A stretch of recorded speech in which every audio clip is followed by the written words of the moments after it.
అంట రైతుల పేరుతో నాటకాలు ఆడుతున్నటువంటి వాళ్ళని రైతన్న అని రాయడం కూడా వీళ్ళ దిగజారుడుతనానికి పరాకాష్ట అని చెప్పాలి. పంజాబ్ హర్యానా సరిహద్దులో శంభు వద్ద రైతులు చెదరగొట్టేందుకు బాష్పాయ ప్రయోగించిన పోలీసులు.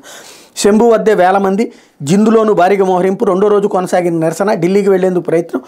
బాష్పాయ ప్రయోగించిన పోలీసులు. ఢిల్లీలో కట్టుదిట్టమైన భద్రత. నేడు కేంద్రం రైతులు చర్చలు. వాళ్ళు పంటలు పండించడం మానేసేసి ఇది వచ్చి ఇక్కడ కూర్చుంటారనమాట. ఇది వాళ్ళు రైతన్నలో అని చెప్పి చూపించేటటువంటి ప్రయత్నం ఇక్కడ నడుస్తూనే ఉంది. ఇకపోతే పాత రోగే వైద్యుడు, కడప ప్రభుత్వ సర్వజన ఆసుపత్రిలో వింత వైఖరి అంటూ సీఎం జగన్ సొంత ఇలాకా వైఎస్ఆర్ జిల్లా కేంద్రమైన కడప ప్రభుత్వ సర్వజన ఆసుపత్రిలో పాత రోగి ఇతర రోగులకు వైద్యం చేస్తున్నారు.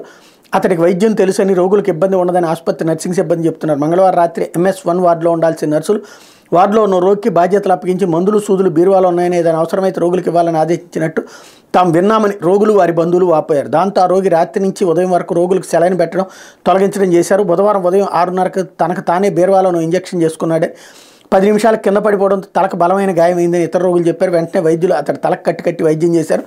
వారం రోజులుగా ఆరోగ్యం మిగిలిన వారికి వైద్యం చేస్తున్నట్టు చెప్పారు.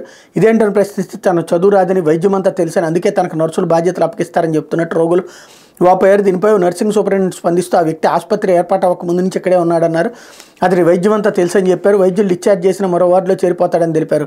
అతనికి వైద్యులు నర్సులు బాగా తెలుసని, అందుకే వైద్యం చేసి ఉండవచ్చునని అన్నారు. దీనిపై ఆసుపత్రి సూపరింటెండెంట్ డాక్టర్ రమాదేవి మాట్లాడుతూ వార్డులో ఏం జరిగిందో తెలుసుకుంటా ఉన్నారు. రోగి ఇతర రోగులకు వైద్యం చేసేందుకు ఎట్టి పరిస్థితుల్లో అనుమతించబోమని తెలిపారు. దీనిపై విచారించి చర్యలు తీసుకుంటామని స్పష్టం చేశారు. అదేందో ప్రభుత్వం స్పష్టతనివ్వాల్సినటువంటి అవసరం ఉంది.